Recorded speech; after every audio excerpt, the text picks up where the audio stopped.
Wade and Wade reacts. We received a request from a subscriber to react to a Warhammer 40k horror audio drama. Let's check it out.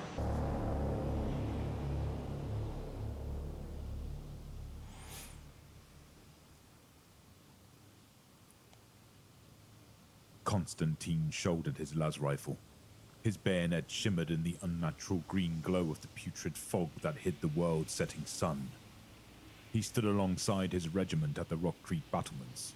They too steeled themselves for another bloody battle.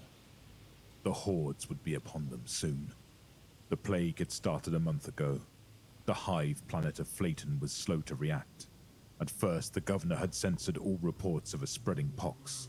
Rumors of a plague so virulent it could spread by so much as hearing the wails of the infected. He chalked it up to propaganda disseminated by a rival to undermine his authority. His foolishness cost him. It had cost all of Flayton. Constantine cursed his name. The governor was one of the lucky ones. He at least had the dignity of death at the end of Commissar Ulrich's bolt pistol. Others suffered a far worse fate. "Company ready?" Commissar Ulrich barked. Constantine adjusted his makeshift earplugs. He could barely hear the order. Yet if he loosened the bits of cloth he had tied in his ear too much, he risked becoming one of them. A gibbering, slathering, grotesque zombie. Even through his ramshackle protection, he could hear them miles away in the distance. It was a low roar of laughter. Screams, coughs and wheezes. Worst of all was the singing.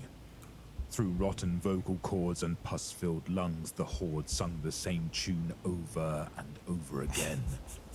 The song of the damned. Join our song. Sing along. Celebrate our sickness. Through our bile, we will smile. One and all bear witness. Constantine spat as he tried to get the lyrics So out if you of his hear head. that song, you turn into a zombie. So simple and calming, like a child's lullaby. But he knew what that damned song could do. He'd heard it on the lips of friends, strangers, even lovers as they fell into an incurable madness. Oh, how he wished he could forget their putrid transformations. When Constantine joined the guard, he was told about such a disease. The Imperium called it the walking pox. Manuals described the pox walk as it created, smiling plague zombies with horns and protrusions all around their bodies. It did not do justice to the true horror of the plague. Constantine swore if he ever got off Flayton he would update the pamphlets. He distracted himself from the plague song by reviewing the course of the infection in his mind. It started with pustules, green and itchy. Sometimes these burst and spread the sickness, then confusion set in. The infected acted delirious, not knowing where they were or how they got there. Soon after came sepsis. The victim's body went into shock as the virus overwhelmed them. Then, calcification. Their very bones sprouted from their skins in monstrous horns. Hands mutated into savage claws incapable of complex manipulation. About all they could do How does this infection even spread? Muscular degeneration. There's somebody from the Nurgle code. Infected's Did facial a spell. muscles permanently contracted into a sickening smile as their lips rotted away. A kind of rigor mortis set in, turning their gait into little more than a hobble, and making them more resilient to blunt force trauma. Finally, the near-dead victim rose. The only words coming from their desiccated throats were the plague song. They used it to find other infected, drawn to the tune as they formed massive hordes. Constantine shuddered. He remembered when his own mother had turned. She attacked him savagely, all while chanting that damn song. He would never forget the terrified look in her eyes. He swore he saw her somewhere in there, begging for deliverance. But she smiled at him like a raving animal, hungry for his flesh. He'd never forgive himself for putting a lasbolt through her skull. Had no choice. Still, her memory was enough to keep him sane. The same could not be said for several of his comrades. The horde was in visual distance now, kicking up dust as they ambled across I was the ash wondering when the wastes. horde was gonna finally A make few guardsmen contact. panicked, ripping their earplugs out and hurling Lot of themselves from setup. the battlements in maddened exultation. Ulrich and the company cut them down. Company, hold! Ulrich ordered. The horde was getting closer, only around 1,000 yards from the perimeter defenses. The basalt citadel stood at the edge of the hive city, rising several hundred feet into the air. It stood over the ash wastes like a stalwart guardian.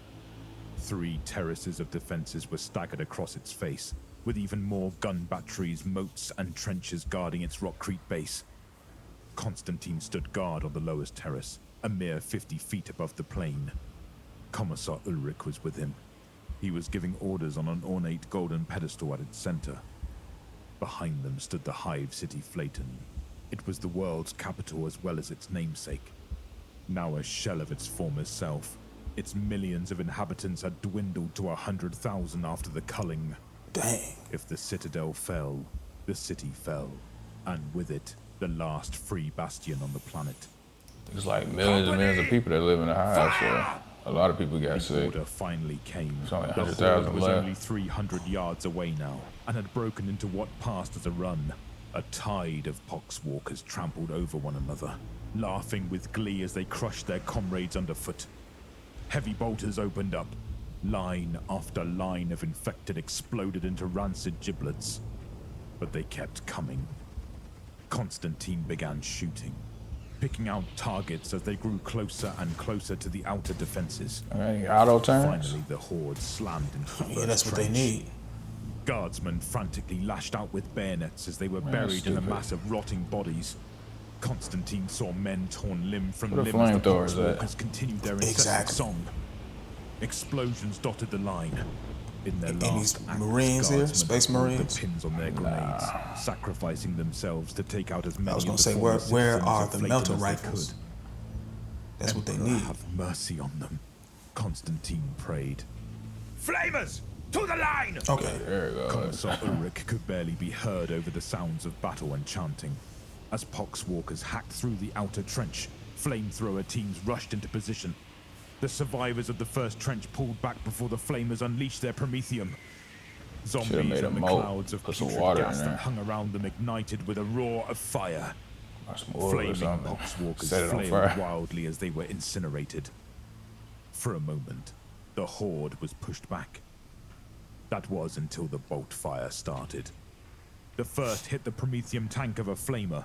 The guardsmen caught in the blast screamed as they were cooked alive.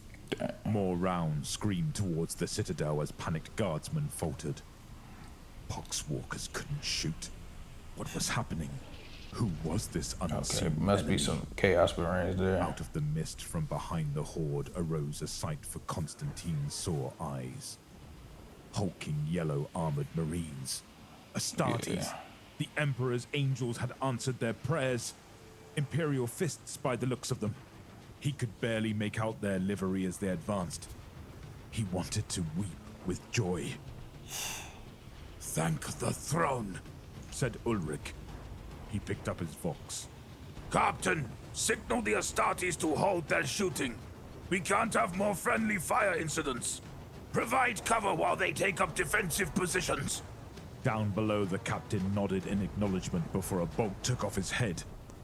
Constantine's elation turned to pure terror as he realized the horror of Definitely the not no situation. Imperial Fist. As guardsmen focused on the mindless zombies, their supposed saviors cut them to pieces.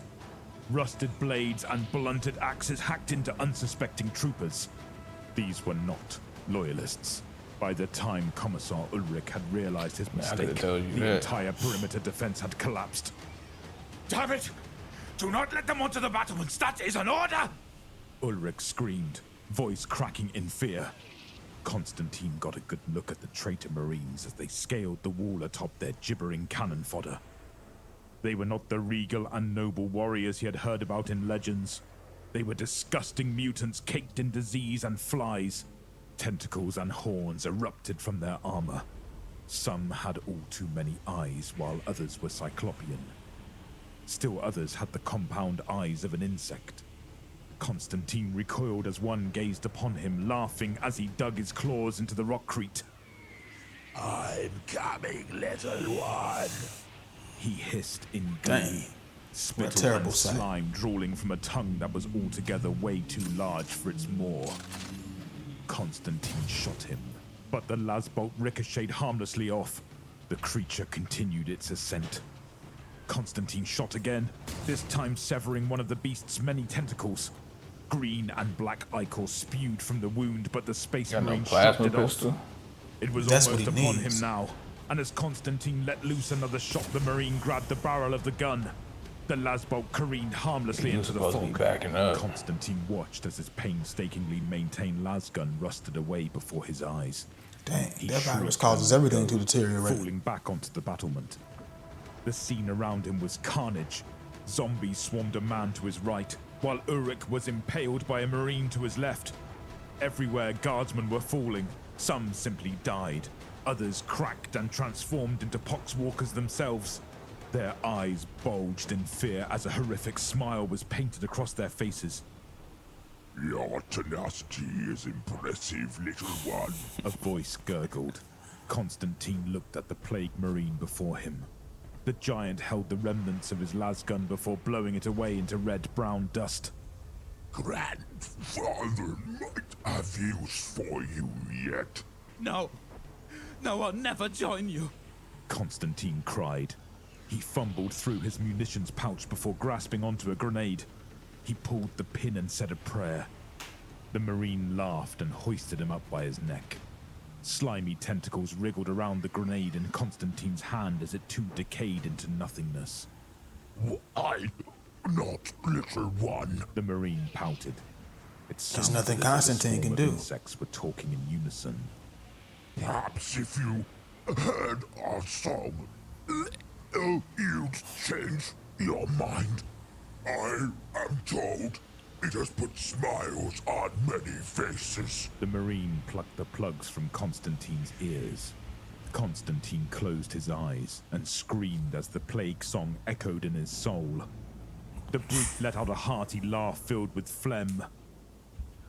"Join our song. Sing along. Celebrate our sickness. Through our bile, we will smile. One and all bear witness." Constantine didn't even realize he was mouthing along. Desperately, he clawed at his ears.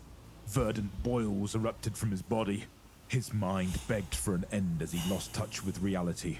His body grew hot as it tried in vain to fight the infection. His shoulder blade erupted through his skin. His fingernails fell out as his bones tore through his phalanges, becoming sharp and deadly. His toes fused before ending in horrific hoof-like appendages. His skull cracked and twisted, a horn appearing from the hair on his balding scalp. His body grew stiff, muscles rippled with power and bloated. He attempted to keep his mouth closed, but he couldn't stop from singing the lullaby. Full-throated, he shouted it. His facial muscles atrophied and paralyzed as he finished his transformation into an accursed poxwalker. All that was left was a large, toothy smile. The plague Marine set the new zombie down. The creature that was Constantine opened its eyes. Surprisingly, horrifyingly, he could see everything clearly. He could feel everything. But he had no control over his body, except for his eyes. The body continued chanting. His eyes darted everywhere, looking for any kind of salvation. Finally, they landed on the plague Marine that had turned him into this wretched thing. He was still laughing a horrible, mocking laugh. "You take to Nurgle's gifts well, little one. Now, come, revel in our You mean Nurgle's curse? destruction of your home." The body obeyed, shambling towards the inside of the citadel and the doomed city beyond. Inside its smiling skull, Constantine screamed. Shout out to the subscriber that actually checked this out. This was a pretty cool audio drama. Is this from, it's probably not, it's probably a fan audio drama. If it's not, correct me in the comments. But this was pretty good. You know, Nurgle seems like a chaos god that you wouldn't want to come up against, because it's not really like a, I mean, it is a sickness. It can spread through contagion, and also it can spread through magic. Like some of the people, they heard a lullaby in their head and they actually repeated the words, and I guess that was like them surrendering to Nurgle and being able to transform into one of those zombies. This was probably one of the nastiest descriptions I've heard from a Warhammer audio drama yet. And I've heard some audio dramas that had some super nasty descriptions. Matter of fact, I think it was a video on the Chaos God, Nurgle. But this goes deeper into what Nurgle can do. And the fact that Constantine transformed into one of those zombies or beasts or mutated creatures that Nurgle causes you to turn into when you hear the lullaby, he could still see his surroundings. He was still aware. It was like his soul was trapped in that mutated, zombified body. That's beyond torture. And the Space Marine said, accept Nurgle's gift, like I said during the reaction, sounds more like Nurgle's curse. Yeah, and I know this is a short, so short story. Don't really tell you what happened before this, but I don't think that the guardsman was prepared enough. I don't know how long Prometheum can burn, but it would have been a perimeter of Prometheum around the Citadel. And by the time the zombies got close, we definitely would have set that on fire and burned them up as they tried to get through there. And I would have had the moat too, so you couldn't just go through, you had to swim through that Prometheum. Another thing too, where were the last turrets? Where were the guardsmen with the heavy bolters? And ain't nowhere in the world I'm gonna be that close to a Nurgle Space Marine or Chaos Marine with a last pistol. Yeah, that's the worst, bruh. That's the worst thing you can have. Give me an Inferno pistol. I don't know if guardsmen can use a Inferno pistol, but they can. Give me an Inferno pistol, or give me a. They even have a flamethrower pistol. I don't know the actual Warhammer term for that. And or give me a plasma pistol. And by the time the Space Marines start climbing up the wall, because people talk about the transhuman dread, I'm pretty sure even the Nurgle Space Marines are pretty quick.